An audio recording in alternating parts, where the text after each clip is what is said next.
இடம்பொருள் நேயர்களுக்கு வணக்கம். ஸோ இன்னைக்கு பார்த்தீங்க அப்படின்னா பாண்டியன் ஸ்டோர் சீரியலில் இந்த கோமதிங்கிற கதாபாத்திரத்துக்கு எந்த அளவுக்கு நெஞ்செழுத்தமோ, அதாவது நான் ஒரு விஷயத்த பண்ணிட்டேன், அந்த விஷயத்துக்கான ஒரு ஓனர்ஷிப் எடுத்துப்பேன், நான் தான் தப்பு பண்ணிட்டேன் அப்படிங்கிறத அதை டைரெக்டாக சரி பண்ணுறதுக்கான எந்த முயற்சியிலுமே ஈடுபடல.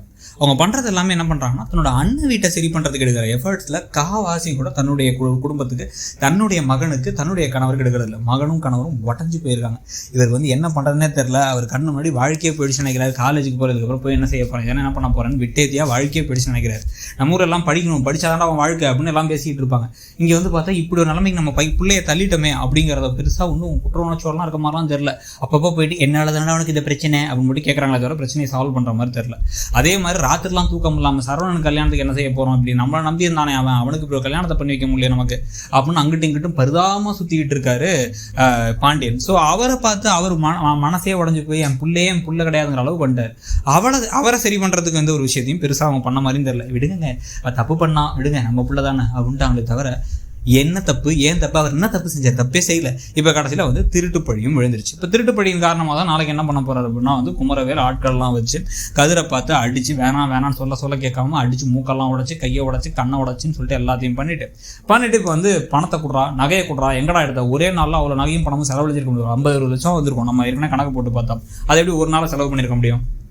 ஸோ எப்படி செலவாச்சு, எங்கே போச்சு பணத்தை இப்போ உடனடியாக கொடு அப்படின்னு சொல்லிட்டு கேட்டு அவர் பிரச்சனை பண்ணுறது ஒரு பக்கம்.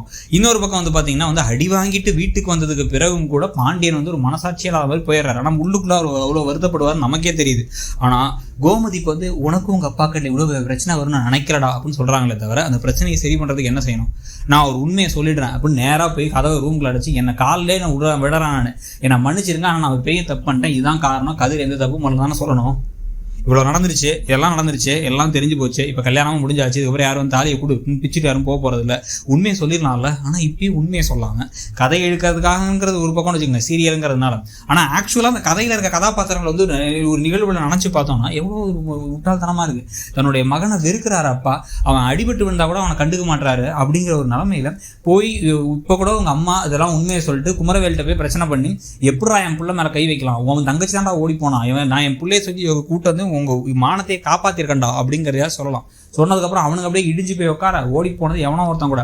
உங்கள் பிள்ளைய அப்படியே விடுறதுனா அது செத்துறன்னு சொல்லி போச்சு. நகையும் தூக்கிட்டு பணத்தையும் தூக்கிட்டோம், ஏமாற்றிட்டு போயிட்டான். அதுக்கப்புறம் என் பிள்ளை என் பேச்சை கேட்டு கல்யாணம் பண்ணால் அது உங்கள் கூட அவ்வளோ பகை இருக்குன்னு தெரிஞ்சவங்க கூட எல்லாம் எனக்காக பண்ணான். இப்போ என்னன்னா அவனை போட்டு அடிச்சிருக்கீங்க, வெக்கமா இல்லை உங்களுக்கு அப்படின்னு சொல்லிட்டு இதெல்லாம் வெளியே தெரிஞ்சால் பெரிய அசிங்கமாயிடுங்க. இதெல்லாம் நான் யார்ட்டையும் சொல்லாமல் இருந்தேன். இதுக்கு மேலே எப்போ என் பிள்ளை உயிருக்கே ஆபத்து வருதோ இதுக்கு மேலே நான் சும்மா விட மாட்டேன் அப்படின்னு போய் அங்கே சொல்லிட்டு வந்தாங்கன்னா பரவாயில்ல. ஒன்று அங்கே சொல்லணும், இல்லை இங்கே சொல்லணும். எதையுமே சொல்லாமல் அடிபட்டுருச்சா டாக்டர்கிட்ட போயிட்டு வந்தாங்கன்னா சரிப்பா பார்த்துங்க ராஜி நீவும் கூட்டு போமா அப்படின்னு சொல்லிட்டு நேராக போய் ஜாலியாக இருந்தாங்கன்னு வச்சுங்க. அப்போ தான் நமக்கு இருக்கிறது உச்சக்கட்ட கோபமாக இருக்கும். அட என்ன கேரக்டர் மாதிரிங்க அப்படின்னு எரிச்சலாகவும் இருக்கும். உங்களுக்கு என்ன தோணுதுங்கிறத சொல்லுங்கள். தேங்க்யூ. இடம்பொருள் நேயர்களுக்கு வணக்கம். ஸோ